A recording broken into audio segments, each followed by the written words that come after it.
Hello दोस्त, नमस्कार। तो आज हम एक नए चैप्टर की शुरुआत करने जा रहे हैं जिसका नाम है आंकड़ों की व्याख्या, जिसे इंग्लिश में हम लोग डाटा इंटरप्रेटेशन कहते हैं। और ये चैप्टर एसएससी जीडी के लिए इतना इम्पोर्टेंट है कि मत पूछिए। इस चैप्टर में से हमेशा एक दो तीन तीन नंबर तक एग्जाम में पूछता रहता है। एक तो कम से कम पूछता है, अधिकतर तीन तक चार तक पूछ सकता है। तो इस चैप्टर को बहुत ही ध्यानपूर्वक पढ़िएगा और इससे आसान चैप्टर मुझे कोई चैप्टर नहीं लगा। चलिए हम शुरू करते हैं क्वेश्चन नंबर 1 से। तो एक देखिए, पहला क्वेश्चन से हम लोग का मुलाकात किस तरह का होगा। देखिए, 1 नंबर में बोला है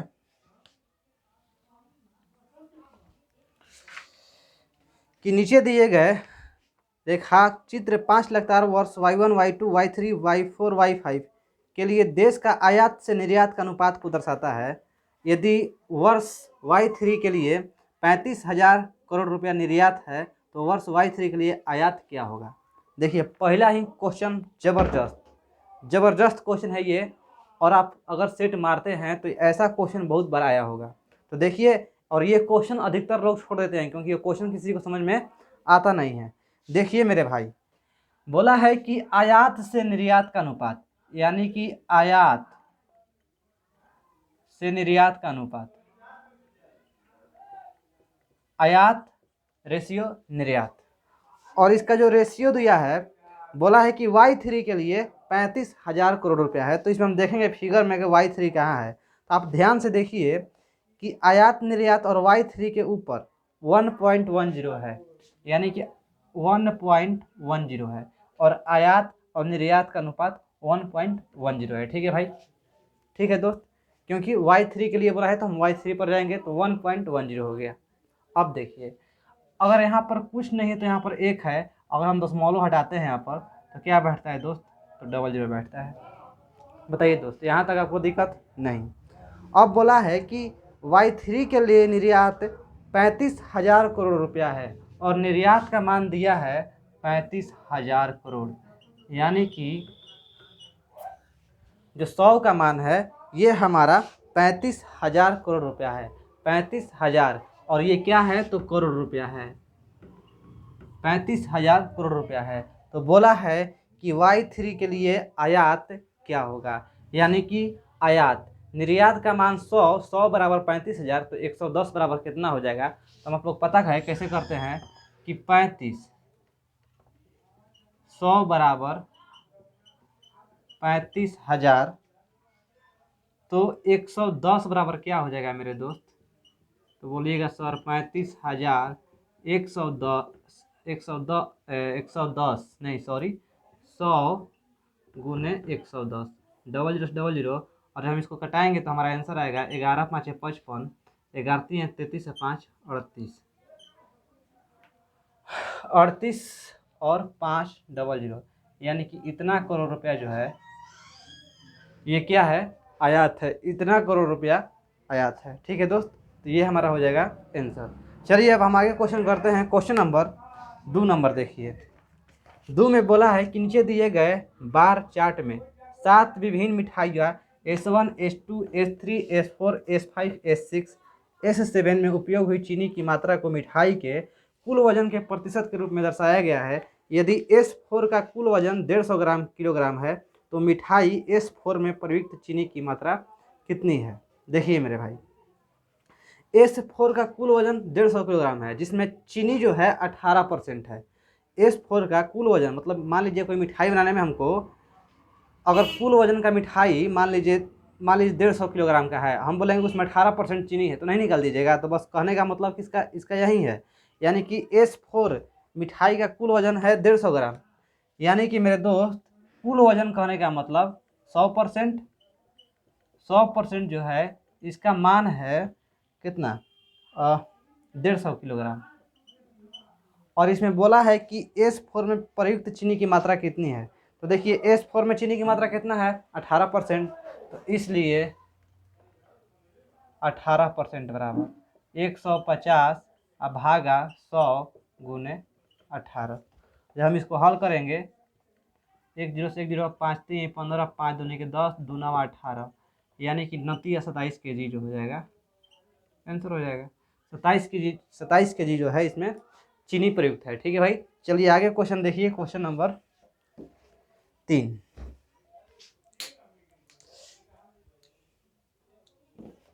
तीन में बोला है कि नीचे दिए गए रेखा चित्र एक कंपनी के 5 विभिन्न पद उत्पादों P1, P2, P3, P4 तथा P5 पर लाभ प्रतिशत क्या है। लाभ प्रतिशत क्या है, लाभ प्रतिशत को दर्शाता है। ठीक है, लाभ प्रतिशत को दर्शाता है।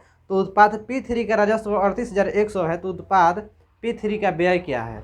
देखिए मेरे दोस्त, 38,100 रुपया जो है ये राजस्व है, इससे कमाई हुआ है, और इसी पर लाभ कितना हो देकर 27% का लाभ हुआ है। जब 38,100 कुल कंपनी कितना है 38,100 रुपया है, और उसमें 27% का लाभ हुआ है, तो बोला है P3 का व्यय क्या है। व्यय कहने का मतलब क्रय मूल्य। तो P3 जो है कितना में खरीदा था और कितना में बेचा है। मान लीजिए खरीदा था 100 रुपये में और 27% लाभ हो गया, तो 127% हो जाएगा। तो वही मेरे कहने का मतलब P3 का व्यय क्या है। देखिए P3 का व्यय क्या है। P3 का व्यय मान लेते हैं हम, व्यय हमारा कुछ भी रुपया है, x मान लेते हैं, चाहे कुछ भी मान लेंगे, तो हम व्यय का व्यय लिख दिए। व्यय जो है व्यय का, और इस पर कितना कमा रहा है लाभ, तो 27%। P3 के ऊपर क्या है 27% है ना, यानी कि 127% है। जब इतना में खरीदा, इतना लाभ कमा रहा है 127/100, तो कितना टोटल पैसा हो जाएगा मेरे भाई। तो वहीं बोला है कि 38,100 रुपया है। आपको शायद नहीं समझ में आया। मान लीजिए हम बोले कि मेरे पास 120 रुपया है और हमको 20% इस पे लाभ हुआ है। 120 रुपया के हम सामान अगर बेचे हैं तो हमको 20% लाभ हुआ है, तो नहीं बता देंगे क्रय मूल्य कितना है। तो बोलिएगा सर क्रय मूल्य जो हो जाएगा 100 हो जाएगा। कैसे मेरे भाई, देखिए मान लेते हमको क्रय मूल्य पता नहीं है, तो x मान लिए और लाभ हमारा इतना हो गया 120 बटा में 100।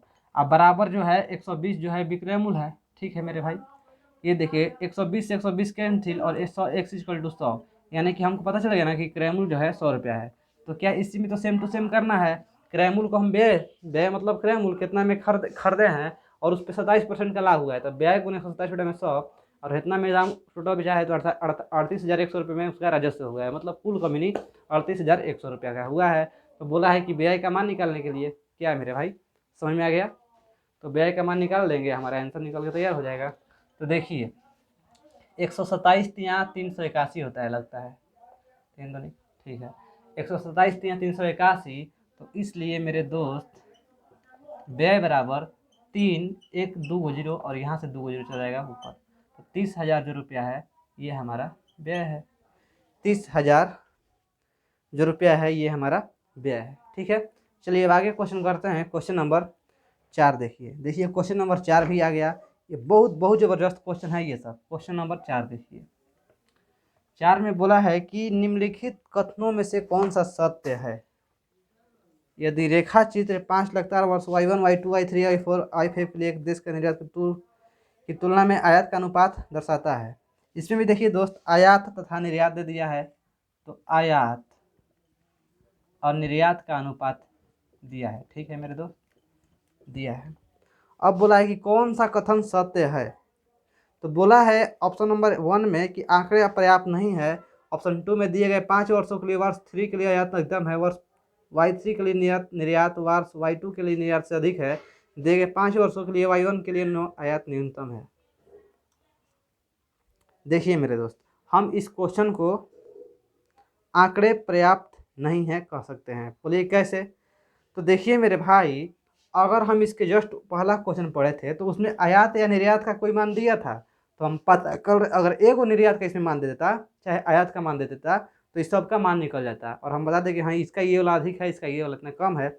लेकिन कुछ दिया हुआ नहीं है, तो इसका जो आंसर हो जाएगा वो हमारा ऑप्शन नंबर ए हो जाएगा, जो आंकड़े पर्याप्त नहीं है।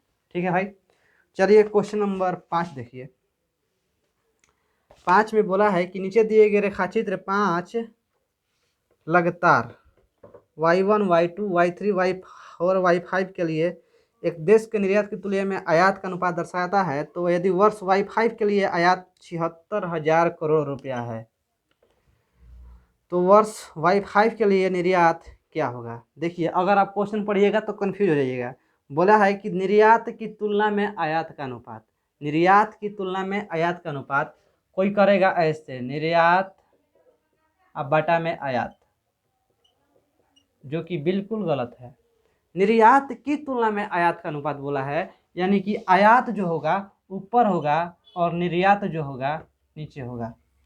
अगर मान लीजिए आपको ये क्वेश्चन समझ में नहीं आया तो देखिए आपको फिगर में भी दिया हुआ है आयात बटा निर्यात, यानी कि आयात ऊपर और निर्यात नीचे।